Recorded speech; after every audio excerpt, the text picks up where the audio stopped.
Bonjour. Aujourd'hui, je vais essayer de vous expliquer ou de vous donner quelques indications sur les différents types d'atomiseurs, ou du moins les plus populaires, qu'on peut trouver dans le commerce et en particulier chez Bébé Club. Afin évidemment que vous puissiez faire le meilleur choix possible au niveau de l'atomiseur pour votre cigarette électronique. Donc, on va aussi parler des cartons, ne vous inquiétez pas. Donc, il faut distinguer deux types d'atomiseurs, j'en ai déjà parlé. Il s'agit des atomiseurs à fibre et des atomiseurs, évidemment, sans fibre, qu'on appelle tank. Alors, on va commencer tout simplement en vous montrant les principaux types les plus populaires, qui sont au moins vendus sur mon site. Alors, je commence par vous montrer l'Ato 306, qui est un peu spécial, lui. On ne va pas en parler parce qu'il n'utilise quasiment pas de cartouche, il est très spécial. L'atomiseur 510, le 901, l'atomiseur Ego cône, l'atomiseur Ego cylindre et l'atomiseur 801. Alors, le point commun de ces atomiseurs, c'est qu'ils utilisent une cartouche à fibre. Cette fibre, vous connaissez grosso modo le principe, il s'agit de mettre du liquide dans la cartouche, la fibre retient ce liquide afin qu'il ne coule pas trop vite dans la tresse métallique de l'atomiseur qui va vaporiser ce liquide. Ensuite, comme je vous ai dit, chaque atomiseur a sa propre cartouche. Un atomiseur Ego-cylindre utilise une cartouche Ego-cylindre. Un atomiseur Ego-cône utilise une cartouche cône. On voit bien la différence. Il n'y a vraiment que l'atomiseur 901 et l'atomiseur 510 qui utilisent indifféremment les mêmes cartouches. Voilà. Enfin là je ne le refonce pas à fond. La cartouche 901 est légèrement plus grosse. Vous avez également la 510 réservoir. En fait c'est une cartouche hybride qui peut être utilisée par du 901 ou de la 510. La cartouche hybride, elle contient un petit peu de fibre et elle a un gros réservoir. Donc voilà. Donc ça, c'est les atomiseurs standards. On va maintenant parler des atomiseurs tank. Donc, les atomiseurs tank utilisent des cartouches sans fibre. Tout simplement. Voilà. Ce sont juste des réservoirs, on va dire. La 510 tank, l'atomiseur 510 tank évidemment, l'atomiseur Ego cône, l'atomiseur Ego cylindre et le Piper qui est également compatible Ego. Donc le principe est également simple, on remplit la cartouche, on enlève l'opercule, on remplit la cartouche, puis on referme et on l'insère à l'intérieur de l'atomiseur tank qui va lui-même réguler l'apport de liquide. Donc toute la différence est là. Dans les atomiseurs standards, le liquide, le flot du liquide est régulé par la fibre qui se trouve dans la cartouche. Alors que dans le tank, le flot du liquide est régulé directement par l'atomiseur grâce à une mèche qui se trouve à l'entrée de l'atomiseur et qui va apporter le liquide à l'intérieur. Alors, l'avantage de la cartouche tank, évidemment, c'est pas de fibre. On peut voir le niveau, c'est transparent. Par contre, l'inconvénient, plutôt ce que je reproche à ce type d'atomiseur, c'est un rendu des saveurs un peu moins bon que les cartouches, que les atomiseurs standards à fibre. Ils se défendent pas trop mal, mais je trouve quand même qu'ils peinent un peu sur le rendu des saveurs. Autrement, c'est franchement un excellent atomiseur, surtout pour débuter. Les personnes qui veulent pas trop se casser la tête, on ouvre la cartouche, on remplit, on ferme et on met dans l'atomiseur. Voilà, donc à savoir, un atomiseur a sa propre cartouche, mis à part les atomiseurs 510 standards. Voilà, donc on va ensuite voir au niveau de la compatibilité. Donc je vous ai mis une batterie 510. La 510, la 510T, c'est pareil. C'est juste une question de marketing. La 510T est peut-être un peu plus puissante. Normalement, la batterie devrait faire 220 à 280 mAh. Mais on peut très bien vapoter un atomiseur 510 sur une batterie 180 mAh.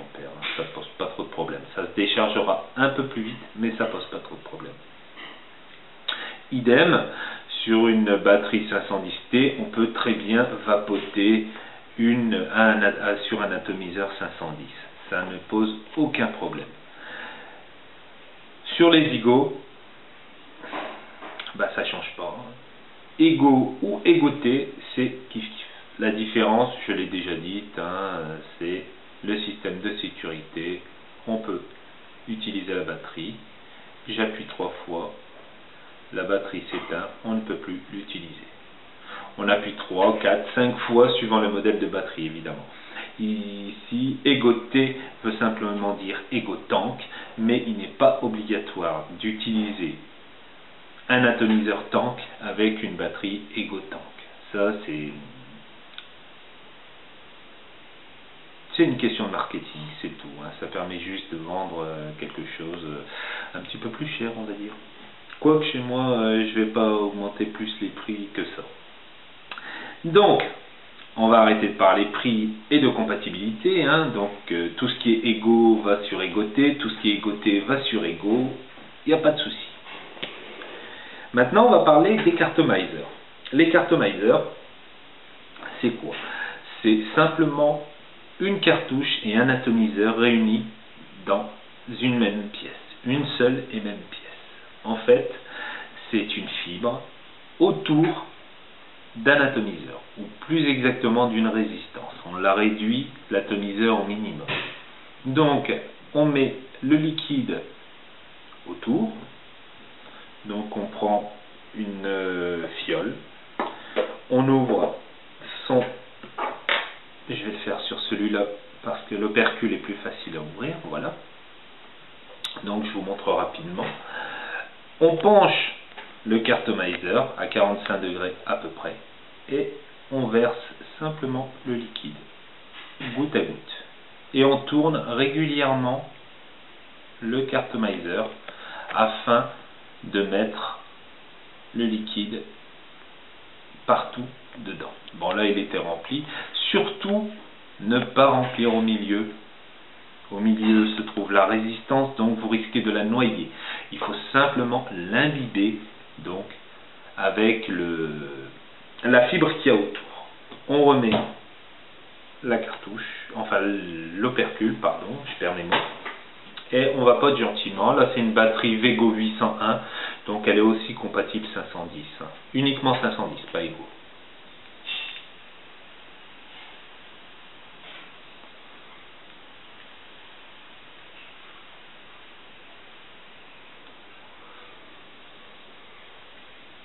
Pour info, celui-là c'est un cartomizer 2 ohms, une nouveauté que je viens de faire en fait, que je présente sur le site et franchement ça envoie plutôt bien.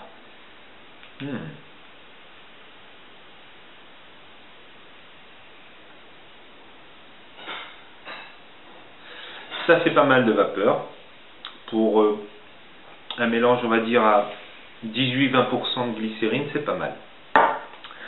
Donc, les cartomizers, la fibre, ces cartomizers existent en petit modèle, en modèle plus grand, en modèle opaque, en modèle transparent, comme celui-là, où on peut voir le niveau de liquide, on va dire, avec la fibre qui s'assèche.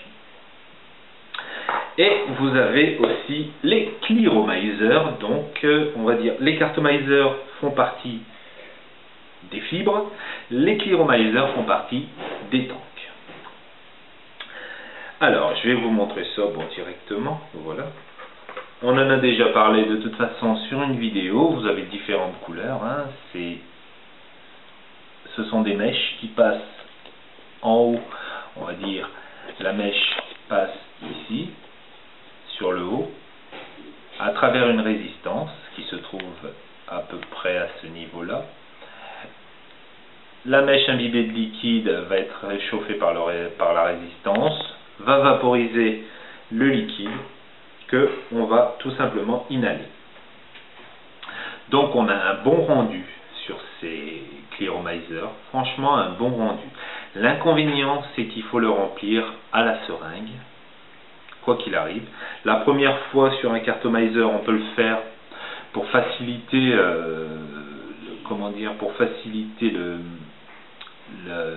l'humidification, si je puis dire, de la fibre, parce qu'elle est très difficile à humecter au début. Mais après, c'est tout simple, on soulève.